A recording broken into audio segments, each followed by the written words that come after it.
think we're done.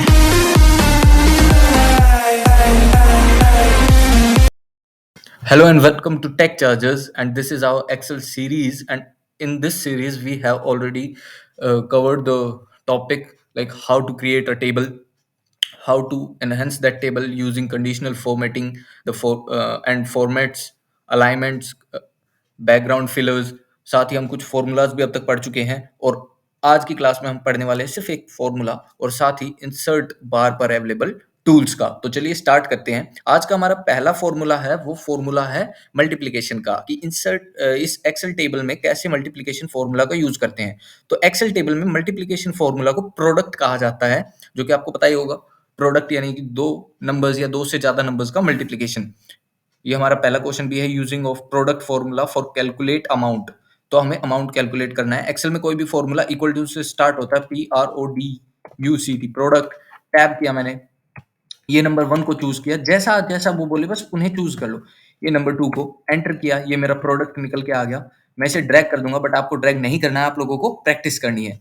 अब हमें निकालना है हमारा ग्रेड, यानी कि कौन सी वैल्यूज हमारी एक्सपेंसिव है, कौन सी हमारे पास में चीपर या फिर ऐसी हैं जिन्हें हम खरीद सकते हैं। तो एक सेकंड होल्ड करके, मैंने फर्स्ट क्लास में ये फॉर्मूला बताया था, कमेंट्स में वो लिख देना, तब की मैं लिखा देता हूं।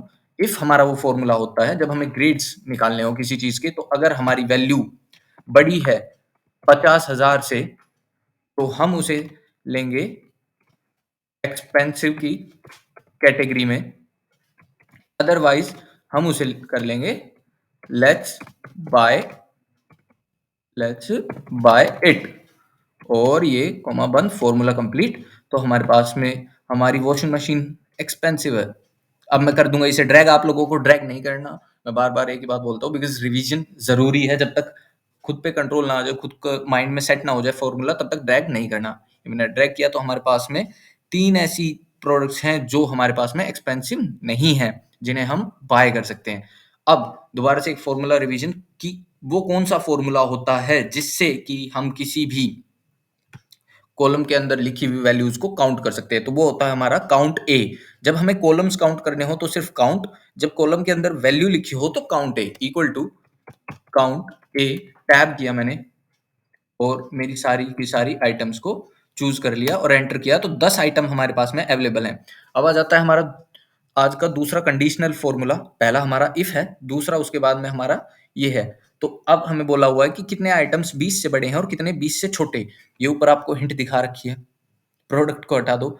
इफ, काउंट इफ और सम इफ, इन चारों में से कौन सा यूज होगा? तो इन चारों में से काउंट इफ का यूज होगा। ये मैंने आपको सेकंड क्लास में बताया था। Equal to count if, tab किया मैंने, रेंज को सिलेक्ट करेंगे, ये हमारी रेंज हो गई। क्राइटेरिया, यानी कि क्या क्राइटेरिया है हमारा 20 से ज्यादा, तो इन्वर्टेड कॉमास में वैल्यू जो भी बड़ी है 20 से, एंटर। 3 हमारे पास में ऐसी वैल्यू हैं जो 20 से बड़ी हैं।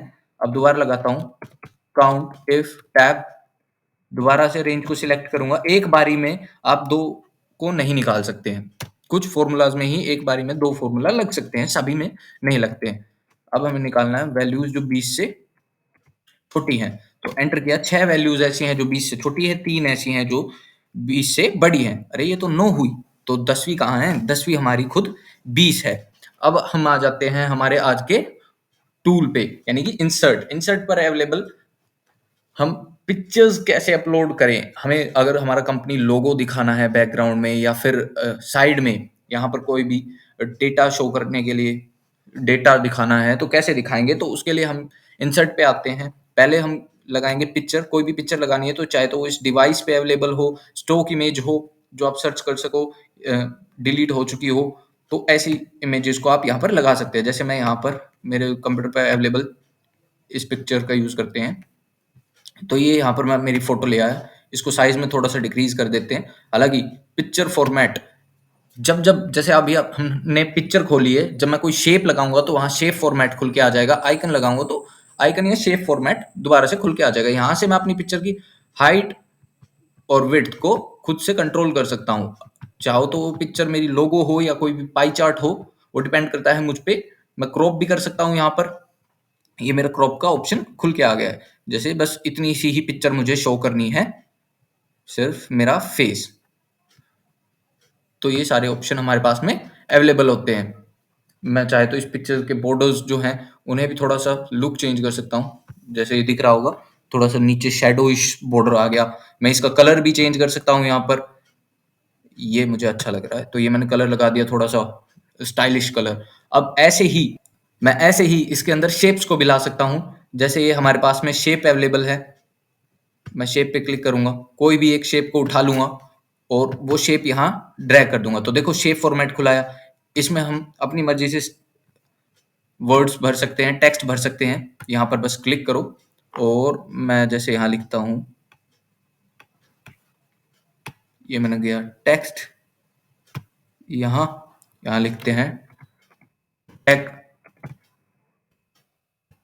चार्जर्स और ये कर दिया एंटर। तो इसका कलर दूसरा करना पड़ेगा तभी ये विजिबल होगा। ये देखो ये दिख रहा है टेक चार्जर्स, इसके अंदर लिख के आ गया। मैं बैकग्राउंड को थोड़ा सा ब्लैक कर दूंगा उस फोटो के, तो वो और अच्छे से विजिबल होगा। ये देखो ये हमारे पास में लिख के आ गया। इस शेप के अंदर मैं और भी कलर भर सकता हूँ जो भी मैं चाहूँ।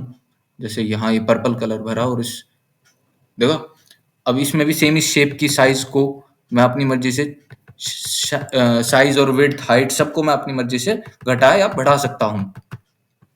साथ ही अगर मुझे कोई कह दे कि मुझे कोई फोटो प्रिंट करते हुए मेरा कंपनी लोगो मुझे बैकग्राउंड में चाहिए, तो उसके लिए भी मैं क्या करूंगा, ऐसे मेरी फोटो को चूज करूंगा, इंसर्ट करूंगा, तो वो फोटो मेरे बैकग्राउंड में लग के आ जाएगी। देखो ये लग के आ गई है।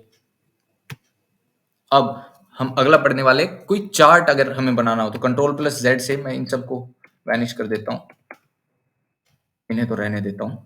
अब मान लो मेरे पास ये डेटा है, मैं इस डेटा का चार्ट बनाना चाहूँ तो कैसे बनाऊंगा, मैं इस पूरे के पूरे डेटा को चूज करूंगा। उसके बाद में मैं अपनी चार्ट्स पर आऊंगा। जैसे मुझे लाइन वाला चार्ट चाहिए, लोकेशन इस जगह पे वो हो, अपनी मर्जी से उस डाटा को चूज करूंगा और यहाँ पर चार्ट्स का यूज कर लूंगा। तो देखो ये हमारे पास में एक चार्ट सा बन के आ गया। पहले मैं इसे चेंज टाइप करता हूँ, इसकी चार्ट की इस टाइप का थोड़ा सा मुझे चाहिए, तो ओके कर दूंगा और ये हमारे पास में एक चार्ट बन के आ गया हमारे डेटा का। तो आज की क्लास में इतना ही, आगे का पढ़ेंगे अगली क्लास में। तब तक के लिए बाय बाय।